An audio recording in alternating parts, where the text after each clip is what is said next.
وبركاته. بسم الله الرحمن الرحيم.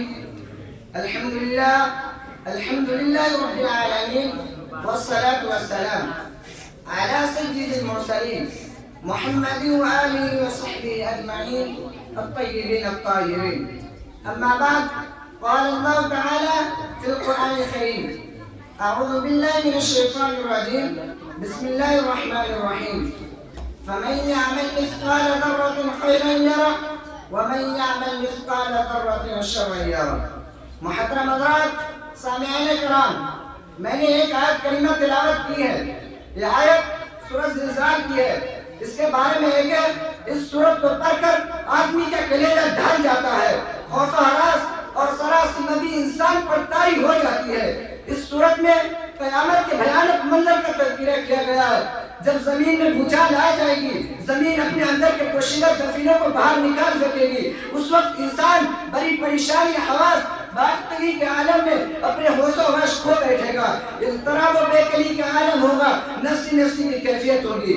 اس آیت کریمہ میں اس وقت کے بعد کا نقشہ کھینچا گیا ہے. قرآن نے صاف اعلان کیا ہے، انہیں لفظوں میں پکار کر کہا ہے کہ دنیا کے تمام رہنے والے سن لیں، کان کھول کر سن لے. اگر کوئی یہ سمجھتا ہے کہ یہی زندگی ہے، یہی جی کر مرنا ہے، یہی اپنی زندگی گزار کر مٹی ہو جائیں گے، جس طرح چاہے ہم یہ رہیں، جیسے چاہے ہم اعمال کریں، ہم سے کوئی پوچھ گچھ نہ ہوگی، ہم سے اس کے بارے میں کوئی سوال نہیں کیا جائے گا، وہ اس کی بھول ہے، بہت بڑی بھول ہے، یہ اس کی نادانی ہے. جو شخص یہاں جو کچھ کرتا ہے، قیامت کے دن اس سے سوال کیا جائے گا. اس سے سوال ہوگا کہ ہم نے بہترین تندرستی عطا فرمائی تھی، اسے کن چیزوں نے صرف کیا. اس سے معلوم کیا جائے گا کہ ہم نے علم کے خزانے اور دولت کے دفین دیے ہوئے تھے، وہ تم نے کیا کیے. ہم نے تم کو بندہ بنا کر بھیجا تھا، غلامی اور بندگی کا حق کیسے ادا کیا، اپنی پیشانی ہمارے آگے جھکائے نہیں. قیامت میں ہم نعمت کے بارے میں سوال کیا جائے گا. وَلَتُسْأَلُنَّ يَوْمَئِذٍ عَنِ النَّعِيمِ. ہر قسم کے اشیاء کے بارے میں پوچھو گی. دنیا کے اندر اتنے انعامات سے اللہ نے نوازا ہے کہ اگر ان کا شمار بھی کیا جائے تو شمار نہیں کیا جا سکتا. حضرات، سوچنے کا مقام ہے، غور و فکر کی ضرورت ہے کہ ادنا سے ادنا چیز کے بارے میں ہم سے سوال کیا جائے گا. اور قیامت کے دن ہر نعمت کے بارے میں اللہ تعالیٰ پوچھیں گے. جو تلذذ اور مزیدار کھانا کھایا جاتا ہے اس کے بارے میں بھی سوال کیا جائے گا. اور قسم قسم کے مشروبات جو انسان کو فوائد بخشتے ہیں ان کا بھی حساب ہوگا، اور اس وقت ظلم بھی نہ کیا جائے گا. خدا تعالیٰ فرمائیں گے ہم آج کسی پر ظلم نہیں کریں گے، کسی کے ساتھ زیادتی نہیں ہوگی. اليوم تجزى كل نفس بما كسبت لا ظلم اليوم ان اللہ سریع الحساب. کہ آج کیے کا بدلہ ملے گا، جیسا کسی نے بویا ہوگا ویسے ہی کاٹے گا. اگر کسی نے رائی کے دانے کے برابر بھی برائی کی ہوگی وہ اسے دیکھ لے گا. اگر کسی نے دانے کے برابر بھی اچھا عمل کیا ہوگا اس کے سامنے آ جائے گا. ان کا اعمال نامہ پوری کتاب ہوگی، بڑی سے بڑی اور چھوٹی سے چھوٹی ہر چیز اس میں لکھی ہوگی. انسان یہ کہے گا کہ میرے اعمال نامے کو کیا ہو گیا، اس میں تو کوئی بھی ایک چیز ایسی نہیں جو لکھی نہ ہوگی. اسے قرآن نے بیان فرمایا ہے: مَا لِهَٰذَا الْكِتَابِ لَا يُغَادِرُ صَغِيرَةً وَلَا كَبِيرَةً إِلَّا أَحْصَاهَا.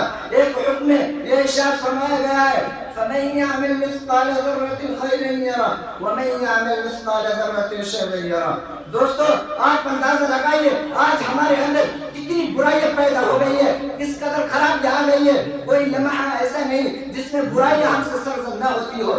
ہم خدا کے سامنے جھکنے کے بجائے بندوں کے آگے جھکنے لگے ہیں. ہم خدا کی طاقت اور قدرت پر بھروسہ کرنے کے بجائے طاغوتی اور شیطانی طاقتوں پر بھروسہ کرنے لگے ہیں، اور بے محابہ برائیوں پر برائیاں کرتے چلے جاتے ہیں.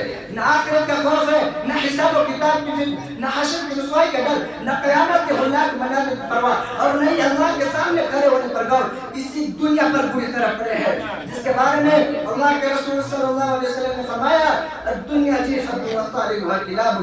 کہ یہ دنیا مردار ہے اور بری طرح اس کے پیچھے پڑنے والے، اپنی خواہشات کو ٹچ کرنے والے، اسی کو حقیقی عیش اور ابدی زندگی تصور کرنے والے کتے ہیں. اسی کے بارے میں فرمایا: الدنیا مزرعۃ الآخرۃ. کہ یہ دنیا آخرت کی کھیتی ہے. اگر اس دنیا کی کوئی حقیقت ہوتی، ایک مچھر کے پر کے برابر اس کی قیمت ہوتی تو اس میں خیر ہوتی. تو دنیا و آخرت کے تاجدار سرکار دو عالم صلی اللہ علیہ وسلم اس سے برداری نہ کرتے، اس سے اتنی بے اعتنائی نہ برتتے. آج ہم دیکھتے ہیں کہ جب موت کی پرزور آندھی، بڑے بڑے طوفانی، بغوروں، قداور، شخصیتوں، مالداروں، وزیروں، خوبصورت محلات رکھنے والے انسان سے ٹکراتی ہے تو اس کی یہ ساری بہترین عمارت، چاندی جیسے دانت، خوبصورت جسم، کریل جوانی سب خاک میں مل جاتے ہیں. پھر اپنی ساری زندگی کا حساب دینا ہوتا ہے، ایک ایک پل کے بارے میں جواب دہ ہونا پڑتا ہے. حضرات پھر کیوں نہ ہم بیدار ہو جائے، اپنے اعمال کا ہم کیوں نہ محاسبہ کریں، دن بھر میں ہم نے جو کیا ہے اس پر غور کیوں نہ کرے، ظلم و ستم سے باز کیوں نہ آئے، چوری، غیبت، اتہام، فرائض واجبات کا ترک کا نام کیوں نہ چھوڑے، خدا کی طاقت کی سب سے بڑی طاقت کیوں نہ تصور کرے. آج سب سے زیادہ ضروری چیز یہ ہے کہ آدمی اپنا محاسبہ کرے. میں چند باتوں پر